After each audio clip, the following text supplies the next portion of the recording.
why do you think so many Punjabis just want to leave?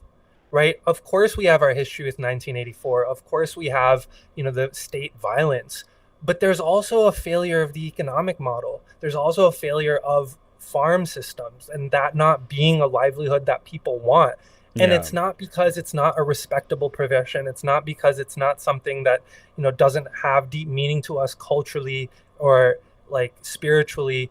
It's because the economics of it are designed in such a way that is meant to make those small farm holders fail. But then they also have like the second problem where there's no factory jobs either to go to, which is like 100%. which kind of like that model for them completely.